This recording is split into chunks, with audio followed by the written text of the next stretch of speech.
नमस्कार दोस्तों, मैं पीयूष राठौर एक बार फिर स्वागत करता हूं आपका स्टडी जोन क्लासेस के यूट्यूब चैनल में। तो दोस्तों, जैसा कि आप थंबनेल में देख रहे हो, आज हम बात करेंगे सब्जेक्ट स्ट्रेंथ ऑफ मटेरियल की फर्स्ट डेमो क्लास के बारे में। और दोस्तों, हमारी एफएम की 2 डेमो क्लासेस कंप्लीट हो चुकी है। और दोस्तों, कल हमारी सोम की सेकंड डेमो क्लास रहेगी, जो कि लास्ट डेमो क्लासेस रहेगी। और दोस्तों, मैं पॉलिटेक्निक सेकंड ईयर के विद्यार्थियों से कहना चाहता हूं कि जो हमारे पॉलिटेक्निक सेकंड ईयर की जो क्लासेस चलेगी सोम एफएम की और टॉम की, अभी फिलहाल सोम एफएम की चलेगी, वो 29 तारीख से चलेगी शाम को 5 बजे से। वो किस पे चलेगी? ऐप पे चलेगी, स्टडी जोन क्लासेस की ऐप पे चलेगी, जो कि आप दोपहर 12 बजे तक 29 अगस्त को दोपहर 12 बजे तक उस बैच को ज्वाइन कर सकते हो, जिसको भी बैच ज्वाइन करना हो। और दोस्तों, जो हमारी पेड क्लासेस की फीस रहेगी वो 1800 रुपए पर सब्जेक्ट रहेगी। और दोस्तों, जिसको भी बैच ज्वाइन करना हो पेड क्लासेस का, तो 29 अगस्त को दोपहर 12 बजे तक बैच ज्वाइन कर सकता है। उसके बाद दोस्तों 29 तारीख को बैच ज्वाइन नहीं हो पाएगा। उसके बाद बैच ज्वाइन स्टार्ट होना होगा 30 अगस्त से। और दोस्तों, 30 अगस्त को जो फीस होगी वह 2000 रुपए पर सब्जेक्ट हो जाएगी। तो जिसको भी पॉलिटेक्निक सेकंड ईयर की पेड क्लासेस लेनी हो सोम एफएम की, टॉम अभी कुछ दिनों बाद चलेगी। सोम एफएम की क्लास सिविल ब्रांच का स्टूडेंट भी ले सकता है, मैकेनिकल ब्रांच का स्टूडेंट भी ले सकता है। तो आप 29 अगस्त को दोपहर 12 बजे तक आप हमारे व्हाट्सएप नंबर पे संपर्क करके, जो कि आपके स्क्रीन पर आ रहे हैं, इन पे संपर्क करके आप पेड क्लासेस को ज्वाइन कर सकते हो। व्हाट्सएप नंबर पे संपूर्ण जानकारी आपको प्रदान कर दी जाएगी। ठीक है दोस्तों। तो दोस्तों, आज की क्लास हम स्टार्ट करते हैं। और आज की क्लास का जो दोस्तों हमारा पहला टॉपिक है, उसके बारे में अपन डिस्कस करते हैं। सबसे पहला जो टॉपिक है वह है मटेरियल। तो दोस्तों, मटेरियल के पहले अपन डिस्कस करना चाहते हैं कि जो सब्जेक्ट है सॉन्ग, जिसका नाम है स्ट्रेंथ ऑफ मटेरियल, और हिंदी में इसे कहा जाता है द्रव्य सामर्थ्य। तो दोस्तों, सब्जेक्ट का मतलब क्या है? स्ट्रेंथ ऑफ मटेरियल अपन को पढ़ने की जरूरत क्यों पड़ी? सबसे पहले तो इसके बारे में अपन डिस्कस करते हैं। तो दोस्तों, फ्लूइड मैकेनिक्स में मैंने आपको बताया था कि फ्लूइड पर किसी भी स्मॉल अमाउंट का शियर फोर्स लगाने पर उसमें क्या इफेक्ट प्रोड्यूस हो रहे हैं, उनकी अपन ने स्टडी करी। That is known as fluid mechanics. उसे अपन द्रव यांत्रिकी कहते हैं। तो दोस्तों, उसमें अपन ने बात करी कौन से पदार्थ की? लिक्विड मटेरियल की। यहाँ पे दोस्तों अपन स्ट्रेंथ ऑफ मटेरियल में बात करेंगे सॉलिड मटेरियल की। यानी दोस्तों, जो ठोस पदार्थ है, ठोस पदार्थ को अपन ने फोर्स लगाया, तो फोर्स लगाने के कारण उसमें क्या इफेक्ट हुआ, कितना फोर्स वो सहन कर सकता है, कितने फोर्स की लिमिट के बाद वो ब्रेक हो सकता है, उसमें क्या क्या चेंजेस हो सकते हैं। यानी इन सब की स्टडी जो अपन करेंगे वो किस में करेंगे दोस्तों? सब्जेक्ट स्ट्रेंथ ऑफ मटेरियल में। तो दोस्तों, ये तो बात होगी हमारे सब्जेक्ट स्ट्रेंथ ऑफ मटेरियल के बारे में। दोस्तों, सबसे पहले अपन बात करेंगे मटेरियल के बारे में, पदार्थ के बारे में। तो दोस्तों, पदार्थ के बारे में, मटेरियल के बारे में अपन बचपन से पढ़ते आ रहे हैं, लेकिन मटेरियल की, पदार्थ की एक्चुअल परिभाषा हमें ज्ञात नहीं है कि पदार्थ किसे कहा जाता है। तो दोस्तों, सबसे पहले तो अपन डिस्कस करते हैं, सबसे पहले अपन बात करते हैं मटेरियल के बारे में, जिसे हिंदी में कहा जाता है पदार्थ। तो दोस्तों, पदार्थ क्या है?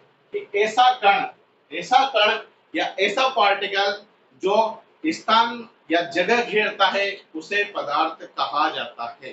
तो दोस्तों, पदार्थ की परिभाषा क्या होगी? कि ऐसा कण जो स्थान या जगह घेरता है वह पदार्थ कहलाता है। अब दोस्तों, जो पदार्थ होते हैं वह जनरली 2 टाइप्स के होते हैं। एक तो होता है ठोस पदार्थ, ठोस पदार्थ जिसे इंग्लिश में बोलते हैं सॉलिड मटेरियल। और एक होता है दोस्तों द्रव पदार्थ, जिसे इंग्लिश में बोलते हैं लिक्विड मटेरियल। लिक्विड मटेरियल, इनके बारे में दोस्तों आप जानते हो कि ठोस पदार्थ क्या होते हैं और द्रव पदार्थ क्या होते हैं। इनके बारे में आप डिटेल से पढ़ चुके हैं क्लास 10th में, 12th में, 8th में, 9th में। ये आपको बताने की जरूरत नहीं है। तो दोस्तों, बात कर ले बने किसके बारे में? पदार्थ के बारे में, जो कि 2 टाइप्स के होते हैं, ठोस पदार्थ और द्रव पदार्थ। अब दोस्तों, अपन अगले टॉपिक के बारे में अपन डिस्कस करते हैं, जो कि दोस्तों बहुत ही इंपॉर्टेंट टॉपिक है। और अगला टॉपिक है हमारा पदार्थ के यांत्रिक गुणधर्म। यांत्रिक गुणधर्म, mechanical properties of matter. English में क्या बोलेंगे, मैकेनिकल प्रॉपर्टीज ऑफ मेटल। दोस्तों आज की क्लास में हम इन टॉपिक के बारे में डिस्कस करने वाले हैं। सबसे पहले तो पदार्थ के बारे में मैंने डिस्कस किया, उसके बाद अपन डिस्कस कर देंगे पदार्थ के यांत्रिक गुणधर्म के बारे में। और दोस्तों जो पदार्थ के यांत्रिक गुणधर्म होते हैं वो तीन टाइप्स के होते हैं, एक तो प्रत्यास्थ पदार्थ, एक सुगठ्य पदार्थ और एक दृढ़ पदार्थ। इनके बारे में दोस्तों अपन इस क्लास में डिस्कस करने वाले हैं। उसके बाद दोस्तों अपन डिस्कस करेंगे पदार्थ में लगने वाले बलों के प्रकार पे, कौन कौन से बल पदार्थ पे लग सकते हैं उसके बारे में अपन डिस्कस करेंगे। दोस्तों जनरली थ्री टाइप्स के फोर्स स्ट्रेंथ ऑफ मटेरियल के अंदर पदार्थ पे लगते हैं, एक तो तनाव बल, एक संपीड़न बल और एक कर्तन बल। इसके बाद दोस्तों अपन डिस्कस करेंगे प्रतिबल के बारे में, उसके बाद डिस्कस करेंगे विकृति के बारे में, और आज की क्लास का जो हमारा लास्ट टॉपिक रहेगा वो रहेगा हुक का नियम। हुक का नियम दोस्तों बहुत ही इंपॉर्टेंट है, हर साल इससे क्वेश्चन जरूर आता है। ठीक है दोस्तों, तो दोस्तों बात करते हैं सबसे पहले पदार्थ के यांत्रिक गुणधर्म के बारे में। और दोस्तों जो पदार्थ की जो प्रॉपर्टीज है, सबसे पहली जो प्रॉपर्टीज है वह है प्रत्यास्थ पदार्थ। कौन सा पदार्थ है, प्रत्यास्थ पदार्थ, जिसे दोस्तों इंग्लिश में बोलेंगे अपन इलास्टिक मटेरियल। क्या बोलेंगे, इलास्टिक मटेरियल।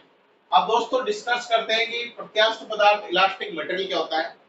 अब दोस्तों मान लो ये कोई ब्लॉक है, कोई पिंड है, इस पे अपन ने फोर्स लगाया, ये फोर्स लगाया। अब फोर्स लगाने के कारण इस ब्लॉक को, इस पिंड को अपन खींच रहे हैं दोस्तों, और खींच रहे हैं तो क्या होगा, इसकी लंबाई में वृद्धि होगी, इसकी लंबाई में वृद्धि होकर होगी L प्लस डेल्टा L। ठीक है दोस्तों, अब दोस्तों फोर्स लगाने की इसकी लंबाई में वृद्धि होगी, और लंबाई जो हुई वृद्धि के बाद वो होगी L प्लस डेल्टा L। अब दोस्तों जो अपन ने ये फोर्स लगाया, जो बाह्य बल अपन ने लगाया, उसको यदि अपन हटा ले, और बाह्य बल को हटाने के बाद यदि वस्तु इसकी वापस ओरिजिनल पोजीशन में आ जाए, यानी इसकी प्रारंभिक स्थिति में आ जाए, तो अपन कहेंगे कि जिस मटेरियल से, जिस पदार्थ से ये पिंड बना हुआ है वह मटेरियल, वो पदार्थ इलास्टिक मटेरियल है, प्रत्यास्थ पदार्थ है।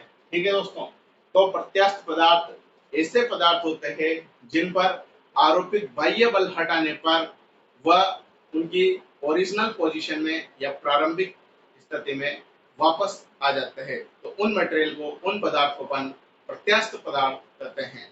इसके बाद दोस्तों अपन बात करते हैं सेकंड प्रॉपर्टी की, और सेकंड प्रॉपर्टी जो है दोस्तों वो है अपनी सुगठ्य पदार्थ। क्या है, सुगठ्य पदार्थ। और दोस्तों सुगठ्य पदार्थ को अपन इंग्लिश में बोलते हैं प्लास्टिक मटेरियल, प्लास्टिक मटेरियल। अब दोस्तों अपन ने बाह्य बल लगाया किसी पिंड पर, तो बाह्य बल लगाने पर यदि वो तनाव बल है, यदि उसे अपन खींच रहे हैं तो उसकी लंबाई में क्या होगी, वृद्धि होगी। अगर दोस्तों बाह्य बल हटाने पर वस्तु उसकी ओरिजिनल पोजीशन में नहीं आए, उसकी प्रारंभिक स्थिति में नहीं आए, यानी उसमें कुछ न कुछ क्या रह जाए, डिफ्लेक्शन रह जाए, विरूपण रह जाए, वो उसकी ओरिजिनल शेप को अचीव नहीं कर पाए, तो ऐसे पदार्थ को अपन प्लास्टिक मटेरियल, जिसे हिंदी में बोलते अपन सुगठ्य पदार्थ कहा जाता है। ठीक है दोस्तों, तो यदि ओरिजिनल पोजीशन में आ जाए तो उसे बोलेंगे अपन इलास्टिक मटेरियल, और ओरिजिनल पोजीशन में नहीं आए तो उसे बोलेंगे प्लास्टिक मटेरियल। ठीक है दोस्तों, इसके बाद दोस्तों अपन बात करते हैं थर्ड प्रॉपर्टी की, और जो हमारी थर्ड प्रॉपर्टी है दोस्तों वह है दृढ़ पदार्थ। दृढ़ पदार्थ, जिसे दोस्तों इंग्लिश में बोलेंगे रिजिड मटेरियल, रिजिड मटेरियल। अब दोस्तों दृढ़ पदार्थ क्या होता है, रिजिड मटेरियल क्या होता है। अब दोस्तों ये मान लो कोई ब्लॉक है, कोई पिंड है, इस पे अपन फोर्स लगा रहे हैं, बाह्य बल लगा रहे हैं।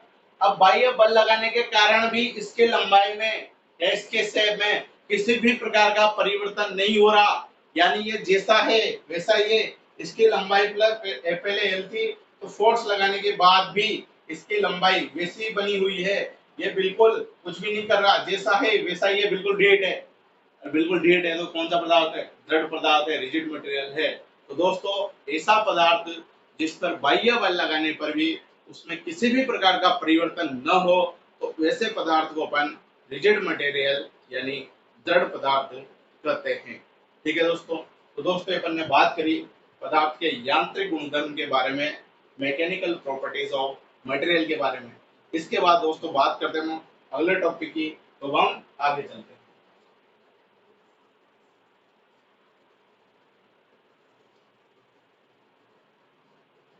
तो दोस्तों स्ट्रेंथ ऑफ मटेरियल पूरी मैकेनिकल इंजीनियरिंग सेकेंड ईयर का सबसे इंपॉर्टेंट सब्जेक्ट है।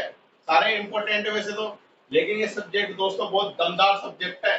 ये पसीने आना देता है अगर ढंग से नहीं पढ़ोगे तो, और ढंग से पढ़ोगे तो बेहतरीन नंबर ये दिला देगा। यानी दोस्तों सेकंड ईयर का सबसे दमदार सब्जेक्ट ये है। सबसे ज्यादा बेके स्टूडेंट हो गए इसी सब्जेक्ट में लगती है। तो दोस्तों अच्छे से पढ़ना, इसे पूरा क्लास मिस मत करना, रोजाना की रोजाना क्लास लेना और क्वेश्चन की प्रैक्टिस जरूर करना। प्रैक्टिस नहीं करोगे तो बात नहीं बनेगी इस सब्जेक्ट में, क्योंकि अभी तो आज तो हम थ्योरेटिकल पार्ट पढ़ रहे हैं। जब इसका अगली क्लास में अपन न्यूमेरिकल पोर्शन करेंगे तब मजा आ जाएगा। बहुत खतरनाक न्यूमेरिकल एग्जाम के अंदर इस सब्जेक्ट से बनते हैं। तो बहुत डीपली और शानदार तरीके से आपको इस सब्जेक्ट में स्टडी करनी है। और दोस्तों मैं जो भी आपको यहाँ पे पढ़ा रहा हूँ ये सब आपके हैंड रिटन नोट्स में लिखे हुए हैं। एक एक चीज आपको हैंड रिटन नोट्स में लिखी हुई मिल जाएगी, जो कि हमारी पेड क्लासेस में ऐप के अंदर आपको मिल जाएंगे। ठीक है दोस्तों। अब दोस्तों इसके बाद अपन बात करते हैं हमारे थर्ड टॉपिक की, और थर्ड टॉपिक है पदार्थ पर लगने वाले बलों के प्रकार। पदार्थ पर लगने वाले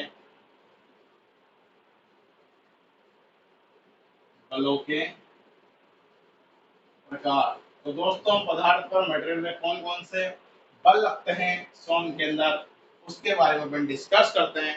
तो दोस्तों सबसे पहले जो फोर्स आता है वो आता है तनाव बल। कौन सा बल आता है बच्चों? तनाव बल, जिसे अपन इंग्लिश में बोलेंगे टेंसाइल फोर्स। Tensile force. अब दोस्तों बहुत ही इंपॉर्टेंट टॉपिक है, अच्छे से समझना। अब दोस्तों मान लो एक पिंड है, एक ब्लॉक है, जिसकी लंबाई जो लेंथ है वो एल है। इस पे दोस्तों अपन ने बाह्य बल लगाया, एक्सटर्नल फोर्स लगाया एफ। अब दोस्तों अपन ने क्या किया, जिस ऐसा पदार्थ जिसकी लंबाई एल है उस पदार्थ को अपन ने खींचने का प्रयास किया। अब इसको अपन खींचने का प्रयास करेंगे तो इसकी लंबाई में क्या होगा, इंक्रीमेंट होगा, इसकी लंबाई में बढ़ोतरी होगी। और बाह्य फोर्स लगाने पर मान लो इसकी लंबाई में जो बढ़ोतरी हुई वो होगी एल प्लस डेल्टा एल। यानी फोर्स लगाने के बाद इसकी लंबाई ये होगी एल प्लस डेल्टा एल। ठीक है दोस्तों। तो दोस्तों ऐसा बल जिसे किसी वस्तु पर आरोपित करने पर उसकी लंबाई में वृद्धि होती है, तो ऐसे बल को तनाव बल या टेंसाइल फोर्स कहा जाता है। यानी दोस्तों ऐसा बल जो किसी वस्तु पर आरोपित होने पर उसकी लंबाई में वृद्धि कर देता है उसे ही अपन तनाव बल कहते हैं, यानी टेंसाइल फोर्स कहते हैं। ठीक है दोस्तों। अब दोस्तों अपन बात करें कि लंबाई में कितना परिवर्तन हुआ। लंबाई में परिवर्तन अगर अपन को निकालना हो, लंबाई में परिवर्तन, तो दोस्तों किसी भी चीज में अपन परिवर्तन कैसे निकालते हैं, ये कहते हैं कि बाद में कितना हुआ और पहले कितना था उनका अंतर निकालते हैं, वही क्या होता है, परिवर्तन। तो दोस्तों इसकी बाह्य बल लगाने पर अंतिम लंबाई कितनी हुई, यह होगी अंतिम लंबाई। अंतिम लंबाई, इसमें से दोस्तों प्रारंभिक लंबाई घटा देंगे। क्या घटा देंगे, प्रारंभिक लंबाई माइनस कर देंगे तो क्या जाएगा, लंबाई में परिवर्तन आ जाएगा। तो अंतिम लंबाई कितनी है दोस्तों, एल प्लस डेल्टा एल। और प्रारंभिक लंबाई कितनी है, एल। तो इस एल से ये एल कट गया, तो दोस्तों लंबाई में परिवर्तन कितना आ गया, डेल्टा एल आ गया। तो लंबाई में परिवर्तन हुआ भी है, पहले एल थी बाद में एल प्लस डेल्टा एल होगी, तो परिवर्तन कितना है, डेल्टा एल आया। इसको अपन इस प्रकार से निकाल सकते हैं। तो दोस्तों तनाव बल एक ऐसा बल होता है जिसे किसी वस्तु पर आरोपित करने पर उसकी लंबाई में वृद्धि होती है, उसे अपन तनाव बल कहते हैं। अब दोस्तों इसके बाद बात करते हैं द्वितीय बल की, सेकंड बल की, और जो है हमारा संपीड़न बल। कौन सा बल है, संपीड़न बल, जिसे दोस्तों इंग्लिश में बोलेंगे अपन कंप्रेसिव फोर्स। Compressive force. अब दोस्तों बात करते हैं अपन कंप्रेसिव फोर्स की, संपीड़न बल के बारे में डिस्कस करते हैं। संपीड़न बल क्या होता है, तो दोस्तों ये एक कोई पिंड है। अब दोस्तों इस पिंड पर अपन बल ऐसे लगा रहे थे, पहले तो इसको खींचने का प्रयास कर रहे थे, अब इसे दबाने का प्रयास कर रहे हैं। इसकी लंबाई दोस्तों एल है, कितनी है, एल। अब दोस्तों अपन किसी वस्तु को अगर कंप्रेस करेंगे, किसी वस्तु को अपन दबाएंगे तो उसकी लंबाई में क्या होगी, कमी होगी। पहले तो खींच रहे थे तो क्या हो रही थी, वृद्धि हो रही थी। और जो दोस्तों लंबाई में कमी होगी, मान लो कंप्रेस करने के बाद पदार्थ ऐसा हो जाएगा, ये फोर्स लगाया और इसकी लंबाई घट के क्या होगी, एल माइनस डेल्टा एल। पहले क्या हो रहा था दोस्तों, पहले वृद्धि हो रही थी तो एल प्लस डेल्टा एल हो रहा था। अब कमी होगी तो क्या होगी, एल माइनस डेल्टा एल होगी। परिवर्तन वही आएगा इसमें भी, इसमें से ये घटा देंगे तो लंबाई में परिवर्तन तो वही आएगा डेल्टा एल, लेकिन इस बार माइनस चिन्ह के साथ आएगा। इसके साथ आएगा, माइनस चिन्ह के साथ आएगा। माइनस चिन्ह के साथ कैसे आएगा उसे समझते हैं दोस्तों। अंतिम लंबाई कितनी है, एल माइनस डेल्टा एल, और प्रारंभिक लंबाई कितनी है, एल। तो इस एल से ये एल कट गया, क्या आया, माइनस चिन्ह। तो दोस्तों यहाँ पे ये माइनस चिन्ह यह बता रहा है कि इसकी लंबाई में क्या हुई, कमी। माइनस चिन्ह यहाँ पे ये शो कर रहा है कि पदार्थ की जो लंबाई है संपीड़न बल लगाने पर उसमें क्या आ रही है, कमी आ रही है। तो दोस्तों दोनों फोर्स बहुत ही इंपॉर्टेंट फोर्स है। तनाव बल जो कि लंबाई में वृद्धि करता है, और संपीड़न बल जो कि लंबाई में कमी करता है। अब दोस्तों यहाँ पे इंपॉर्टेंट कंसेप्ट ये है, सबसे पहले मैं आपको तनाव बल के बारे में बताता हूँ जो कि आपने भी पढ़ा था। दोस्तों ये अपन तनाव बल लगा रहे हैं, तो तनाव बल लगाने पर इसकी लंबाई में तो वृद्धि होगी, ये लंबाई बढ़कर एल प्लस डेल्टा एल हो गई। लेकिन दोस्तों इसकी चौड़ाई में कमी आएगी, नहीं आएगी। लंबाई में तो वृद्धि हो रही है तो उसकी चौड़ाई में तो कमी आएगी।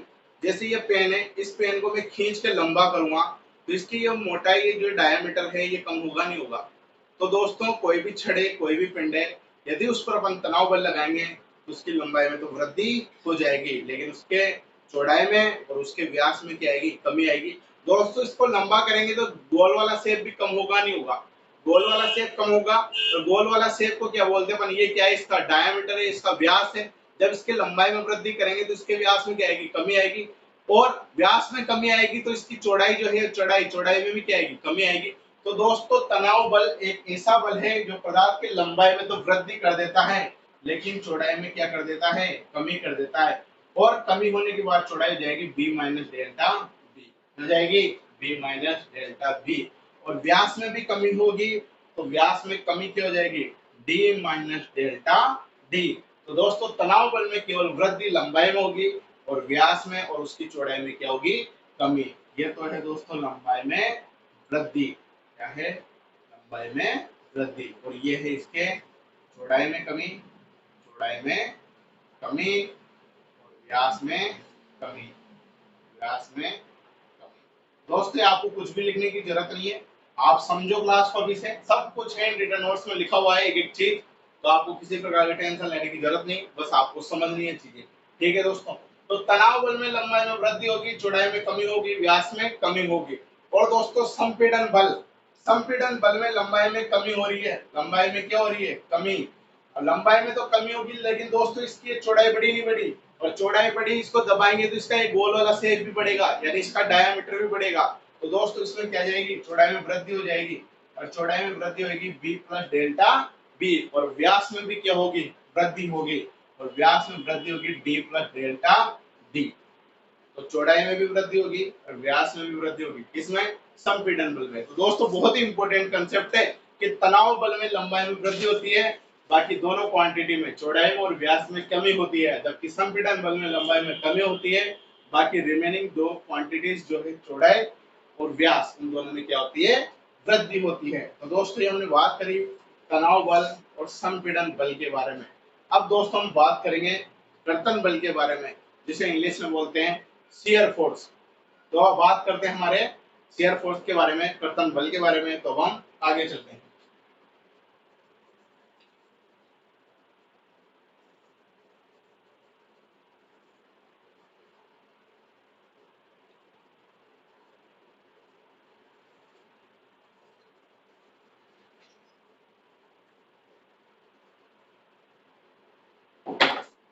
तो दोस्तों अब हम बात करते हैं हमारे तीसरे फोर्स के बारे में, और तीसरा फोर्स जो हमारा हुआ है कर्तन बल।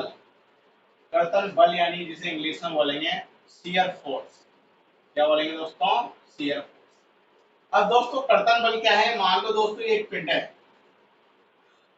जिसपे अपन पहले ये फोर्स लगा देते हैं तो बल बन जाता था तनाव बल। ये वाला फोर्स लगाते थे तो बल बन जाता था संपीड़न बल। अब दोस्तों हमारे दिमाग में बात आती है कि तीसरा फोर्स कर्तन बल कहाँ लगाओगे सर?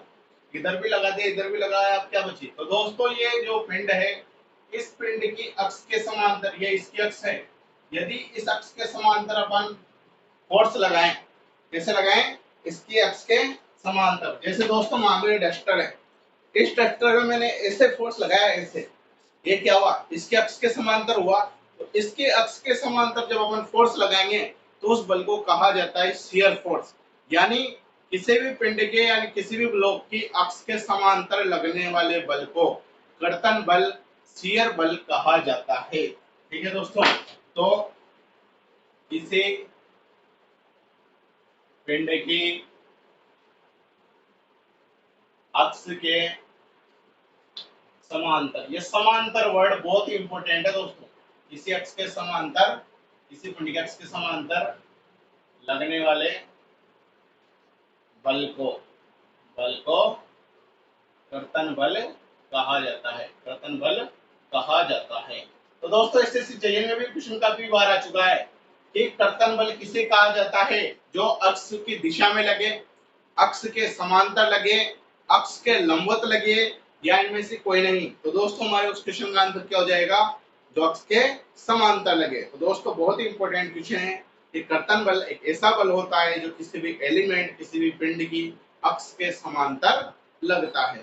ठीक है दोस्तों, अब दोस्तों इसके बाद बात करते हैं हमारे अगले टॉपिक के बारे में। और अगला टॉपिक है हमारा, कौन सा टॉपिक है? प्रतिबल। बहुत ही इंपॉर्टेंट टॉपिक है दोस्तों, वैसे पूरा सब्जेक्ट ही बहुत इंपॉर्टेंट है। प्रतिबल को इंग्लिश में बोलते हैं दोस्तों अपन स्ट्रेस। अब दोस्तों स्ट्रेस क्या होता है? अब दोस्तों जब अपन इस पे, ये कोई पिंड है, इस पिंड पे तनाव बल लगाएंगे, टेंसाइल फोर्स लगाएंगे, तो ये इसका विरोध करेगा नहीं करेगा? अपन तो इसको खींचने की कोशिश कर रहे हैं, लेकिन प्रत्येक वस्तु क्या करती है? खुद में होने वाले परिवर्तन का विरोध करती है। आपने न्यूटन की गति का तृतीय नियम पढ़ा होगा, क्रिया प्रतिक्रिया का नियम। यदि दोस्तों अपन इसको खींचने का प्रयास करेंगे तो ये भी अपन को वापस खींचने का प्रयास करेगा, यानी इसकी लंबाई में वृद्धि होने का क्या करेगा? ये विरोध करेगा। और विरोध कौन कर रहा है दोस्तों?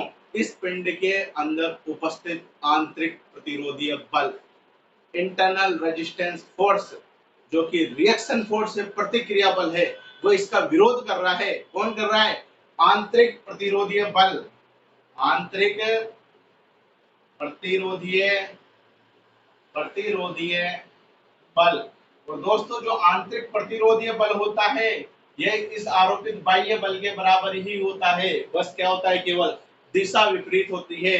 ये इधर लग रहा है तो वह इधर लगेगा, ये खींचने का प्रयास कर रहा है तो दबाने का प्रयास करेगा, लेकिन वैल्यू दोनों की क्या रहेगी? सेम रहेगी, बस डायरेक्शन का अंतर रहेगा। तो इंटरनल रेजिस्टेंस फोर्स के कारण जो उसमें इफेक्ट प्रोड्यूस होगा, जो प्रभाव पिंड के अंदर प्रोड्यूस होगा दोस्तों, उसी प्रभाव को अपन स्ट्रेस कहते हैं, प्रतिबल कहते हैं। तो दोस्तों आंतरिक प्रतिरोधीय बल और उस पिंड के क्षेत्रफल का अनुपात, क्षेत्रफल का अनुपात, क्षेत्रफल कौन सा? अनुप्रस्थ बोलते हैं इसे, क्या बोलते हैं? अनुप्रस्थ क्षेत्रफल। तो दोस्तों आंतरिक प्रतिरोधीय बल और वस्तु के क्षेत्रफल के अनुपात को प्रतिबल कहा जाता है, और इसे सिग्मा से प्रदर्शित किया जाता है। इससे प्रदर्शित किया जाता है, इसे बोलते हैं दोस्तों सिग्मा। याद नहीं रहे तो लिख लेना, इसे क्या बोलते हैं? इसे सिग्मा। अब दोस्तों यहाँ आंतरिक प्रतिरोधीय जो बल है वह तनाव बल के बराबर ही है। किसके बराबर है? तनाव बल। और तनाव बल को अपन क्या बोलते हैं? बाह्य बल भी बोलते हैं, बाह्य बल भी बोलते हैं। तो दोस्तों आंतरिक प्रतिरोधीय बल की जगह अपन तनाव बल या बाह्य बल भी लिख सकते हैं। तनाव बल के स्थान पर संपीड़न बल भी आ सकता है। तो दोस्तों तनाव बल और बाह्य बल और अनुप्रस्थ काट के क्षेत्रफल या अनुप्रस्थ क्षेत्रफल के अनुपात को प्रतिबल कहा जाता है।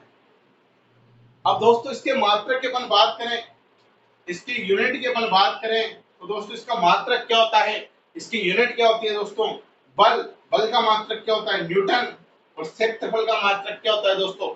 Metre square. तो इस प्रतिबल का मात्रक है गया न्यूटन पर मीटर स्क्वायर। और दोस्तों इसकी जो यूनिट है, इसकी जो मात्रक है, ये दोस्तों बहुत ही इंपॉर्टेंट है, मन को ध्यान रखना है। इसका मात्रक क्या रहेगा? न्यूटन पर मीटर स्क्वायर। तो दोस्तों ये बात करें अपन ने किसके बारे में, प्रतिबल के बारे में। अब दोस्तों यदि इस पर तनाव बल लग रहा है तो इस प्रतिबल का नाम आ जाएगा तनाव प्रतिबल। इसे क्या कह देंगे, तनाव प्रतिबल। यदि दोस्तों इस पे संपीड़न बल लगेगा किसी पिंड पर तो उसके कारण जो प्रतिबल उत्पन्न होगा उसको बोल देंगे अपन संपीड़न प्रतिबल। और दोस्तों अगर बल कर्तन बल आ जाए, कर्तन बल के कारण जो प्रतिबल उत्पन्न होगा उसे बोल देंगे अपन कर्तन प्रतिबल। तो दोस्तों तनाव बल के कारण जो प्रतिबल उत्पन्न हुआ उसे तो तनाव प्रतिबल, संपीड़न बल के कारण जो प्रतिबल उत्पन्न हुआ उसे संपीड़न प्रतिबल, और जो कर्तन बल के कारण जो प्रतिबल उत्पन्न हुआ उसे अपन कर्तन प्रतिबल बोल सकते हैं। और ये बल और क्षेत्रफल का अनुपात होता है और इसे सिग्मा से अपन प्रदर्शित कर सकते हैं। ठीक है दोस्तों। इसके बाद दोस्तों अपन बात करते हैं हमारे अगले टॉपिक के बारे में, और अगला टॉपिक जो है दोस्तों वह है हमारा विकृति। कौन सा है, विकृति। उस विकृति के बारे में अपन डिस्कस करते हैं। दोस्तों किसी भी टॉपिक में कोई भी कंफ्यूजन आपको हो तो आप कमेंट बॉक्स में टाइप कर सकते हो, आपकी समस्या का समाधान हम जरूर पूरा करने की कोशिश करेंगे। ठीक है दोस्तों। तो दोस्तों हमारा अगला टॉपिक है विकृति। क्या है, विकृति, जिसे अपन इंग्लिश में बोलेंगे स्ट्रेन। अब दोस्तों विकृति क्या होती है, जो बाह्य बल अपन ने लगाया, बाह्य बल लगाने के कारण वस्तु की लंबाई में कितना परिवर्तन हुआ, वस्तु की लंबाई में परिवर्तन, वस्तु की लंबाई में कितना परिवर्तन हुआ और वस्तु की प्रारंभिक लंबाई कितनी है, वस्तु की प्रारंभिक लंबाई, प्रारंभिक लंबाई के अनुपात को विकृति कहा जाता है और इसे एप्सिलॉन से प्रदर्शित किया जाता है। ये चिन्ह किसका है दोस्तों, ये चिन्ह है एप्सिलॉन, एप्सिलॉन। याद नहीं रहे तो आप लिख लेना, इसे बोलते हैं एप्सिलॉन। तो दोस्तों बाह्य बल लगाने पर उसकी पिंडगी में या वस्तु की लंबाई में जो परिवर्तन हुआ और उसकी जो प्रारंभिक लंबाई है वस्तु की या पिंड की, उसके अनुपात को विकृति कहा जाता है, स्ट्रेन कहा जाता है और इसे एप्सिलॉन से प्रदर्शित किया जाता है। अब दोस्तों इसकी यूनिट की अपन बात करें तो दोस्तों लंबाई में परिवर्तन, लंबाई में परिवर्तन क्या है, लंबाई में परिवर्तन डेल्टा एल है। लंबाई में परिवर्तन का मात्रक क्या रहेगा, मीटर। और दोस्तों प्रारंभिक लंबाई का मात्रक भी क्या है, मीटर। यहाँ पे भी लंबाई, यहाँ पे भी लंबाई, लंबाई लंबाई कट गई, जिसका कोई मात्रक नहीं है। यानी दोस्तों स्ट्रेन जो है, विकृति जो है, ये यूनिट लेस यानी मात्रकहीन क्वांटिटी है, यानी इसका कोई मात्रक नहीं होता है। दोस्तों ये भी कंपटीशन एग्जाम के अंदर क्वेश्चन आ चुका है कि जो जैसे या तो ऐसे दे देगा कि दी हुई क्वांटिटी में कौन सी यूनिट लेस है, तो ऑप्शन में जहां पे भी अपन को स्ट्रेन नजर आएगा वो आंसर हो जाएगा। या ऐसे पूछ लेगा कि जो विकृति होती है, जो स्ट्रेन होती है, इसके यूनिट क्या होता है, इसका मात्रक क्या होता है, तो दोस्तों ये एक विमाहीन मात्रकहीन राशि होती है। ठीक है दोस्तों। और दोस्तों आपके पॉलिटेक्निक के एग्जाम में भी क्वेश्चन आ सकता है, क्योंकि अब 30 नंबर का ऑब्जेक्टिव और 40 नंबर का सब्जेक्टिव पेपर का पैटर्न हो चुका है। तो दोस्तों अपन यहाँ पे हर पैटर्न कवर करके चलेंगे। हमारा टारगेट है ये कि आपके 70 में से 60 प्लस नंबर आए। तो दोस्तों हमारे बहुत से स्टूडेंट हो गए जो कि मेरे स्टूडेंट है, हमारे कोचिंग इंस्टीट्यूट में पढ़ते थे, 60 के ऊपर नंबर पता नहीं कितनी बार और कौन कौन ला चुका है। अगर दोस्तों किसी दिन माहौल बनेगा तो उन सबको मैं इस स्टडी जोन क्लासेस के मंच पर, प्लेटफॉर्म पर लाने की कोशिश करूंगा, जिनके भी 70 में से 60 प्लस नंबर आए। दोस्तों जो मेरे स्टूडेंट है उसके एफएम में 70 में से 67 नंबर आ चुके हैं हाईएस्ट।